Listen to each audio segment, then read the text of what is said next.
और हम जदयू को लोग ये डिमांड करते हैं कि प्रधानमंत्री को खुद मणिपुर जाना चाहिए और मणिपुर की घटना को और मणिपुर की जो जनता है उसमें शांति बहाल करने का प्रयास करना चाहिए। प्रधानमंत्री जी, गृह मंत्री जी सब काम कर रहे हैं, लेकिन मणिपुर में जो उनकी सरकार है वहाँ 1 महीने से लगभग अशांति पूरे प्रकाष्ठा पर है।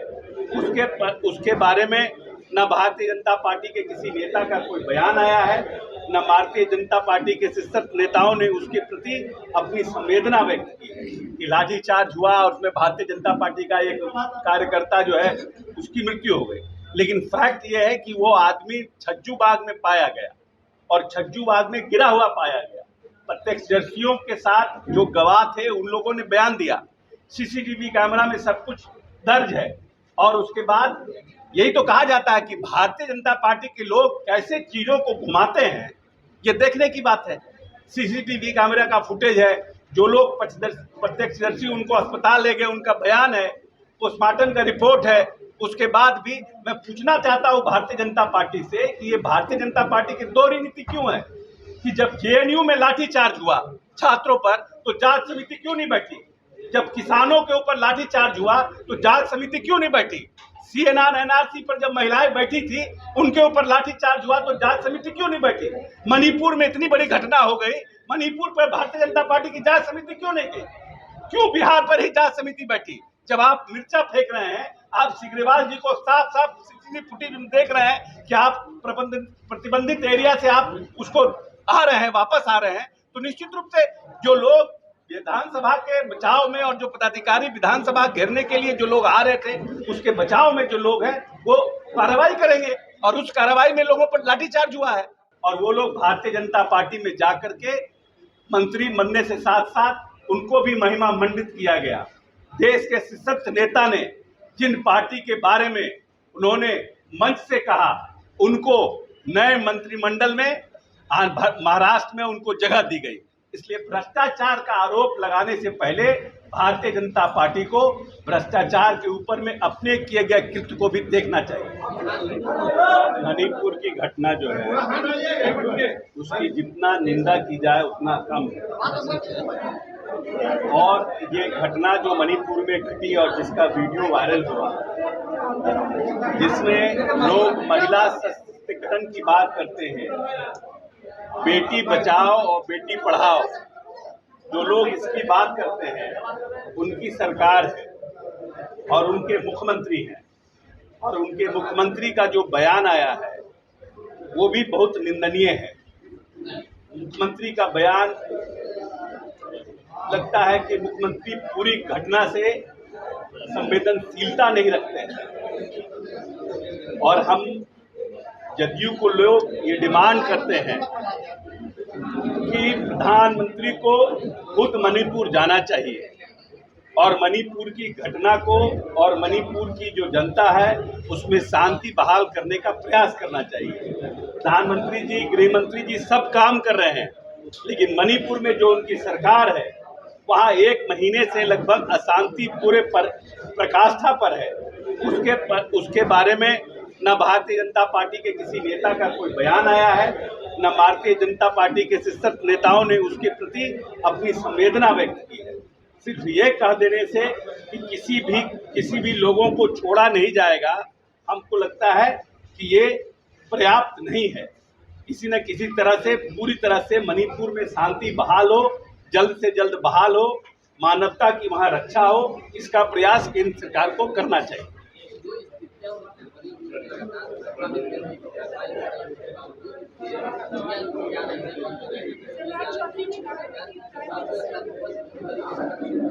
हम तो कह रहे हैं कि वहाँ पूरी तरह से वहाँ की व्यवस्था चरमरा गई है और राज्य सरकार, क्योंकि ये घटना लंबे समय से चल रहा है और राज्य सरकार स्थिति को नियंत्रण करने में सक्षम नहीं हो पा रही, इसलिए केंद्र सरकार को इसमें इंटरवेन करना चाहिए और केंद्र सरकार को, केंद्रीय नेतृत्व को मणिपुर क्योंकि भारतीय जनता पार्टी के पास है, इसलिए तत्काल इंटरवेन करके शांति बहाल मणिपुर में करना चाहिए। तो सर एक ओपोजिशन की जो मीटिंग हुई है बेंगलुरु में, उसके बाद प्रधानमंत्री ने कहा है कि तमाम जितने परिवारवादी हैं, जितने भ्रष्टाचारी हैं, जो घोटालेबाज हैं, वो सभी एक प्लेटफॉर्म पर आ रहे हैं, सब एक जगह इकट्ठा हो रहे हैं। इसे कैसे देखते हैं? अब ऐसा है कि ये बताने की जरूरत नहीं है कि जो उनके घटक दल हैं, आज तक तो एनडीए के बैठक हुई नहीं 9 साल में, लेकिन क्या ऐसी आवश्यकता पड़ गई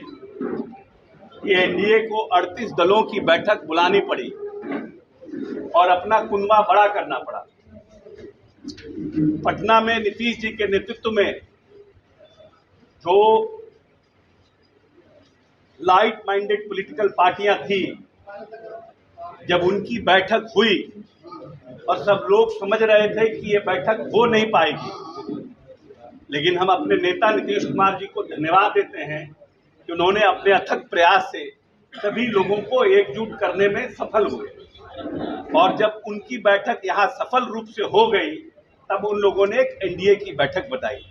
जहां तक परिवारवाद का बात है, माननीय उप मुख्यमंत्री तेजस्वी यादव ने बड़ी विस्तार से विधानसभा में जितने परिवारवादी लोग भारतीय जनता पार्टी में हैं उनका नाम गिनाने का काम किया है। इसीलिए परिवारवाद पर या भ्रष्टाचार पर जो लोग दूसरे पर उंगली उठाते हैं तो 3 उंगली आपको खुद आपके ऊपर आती है। भारतीय जनता पार्टी पे भी बहुत से ऐसे लोग हैं जिनके ऊपर भ्रष्टाचार का आरोप है, लेकिन भारतीय जनता पार्टी में आने के बाद उनके पास एक ऐसा डिटर्जेंट पाउडर है कि जिसको आते ही उस डिटर्जेंट पाउडर से सफाई उनका हो जाता है, और जो लोग हमारे पास आते हैं वो बदबूदार हो जाते हैं।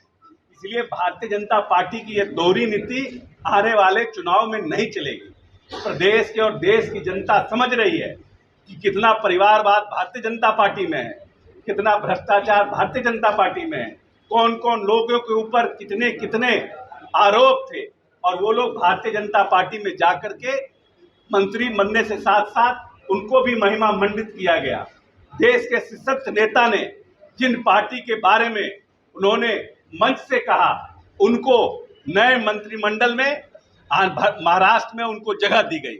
इसलिए भ्रष्टाचार का आरोप लगाने से पहले भारतीय जनता पार्टी को भ्रष्टाचार के ऊपर में अपने किए गए कृत्य को भी देखना चाहिए। पोस्टमार्टम रिपोर्ट जो आया उसमें हार्ट अटैक की बात कही जा रही है, इस पर अब भाजपा के लोग सवाल उठा रहे हैं और कह रहे हैं कि 24 तारीख से 9 तारीख तक पूरे बिहार में उसके लिए आंदोलन करेंगे। आंदोलन देखिए, वो तो एक पॉलिटिकल परसेप्शन बनाने की भारतीय जनता पार्टी के लोग कोशिश कर रहे हैं कि लाठीचार्ज हुआ और उसमें भारतीय जनता पार्टी का एक कार्यकर्ता जो है उसकी मृत्यु हो गई, लेकिन फैक्ट ये है कि वो आदमी छज्जू बाग में पाया गया और छज्जू बाग में गिरा हुआ पाया गया। प्रत्यक्षदर्शियों के साथ जो गवाह थे उन लोगों ने बयान दिया, सीसीटीवी कैमरा में सब कुछ दर्ज है, और उसके बाद यही तो कहा जाता है कि भारतीय जनता पार्टी के लोग कैसे चीजों को घुमाते हैं, ये देखने की बात है। सीसीटीवी कैमरा का फुटेज है, जो लोग प्रत्यक्षदर्शी उनको अस्पताल ले गए उनका बयान है, पोस्टमार्टम का रिपोर्ट है।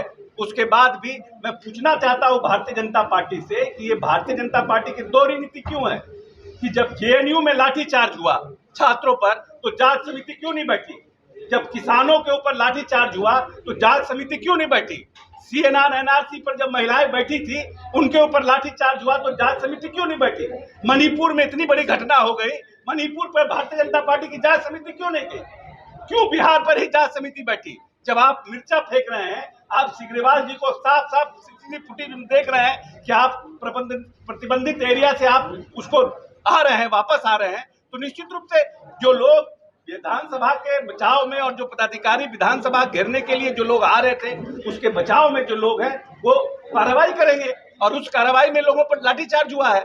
तो बार बार आपके समय में और आपकी सरकार में जब लाठीचार्ज होता है तो वो न्याय संगत है, संविधान संगत है, और जब दूसरे पार्टियों के समय में लाठीचार्ज होता है तो उस पर जांच समिति बनती है। ये दोहरी नीति कैसे चलेगी?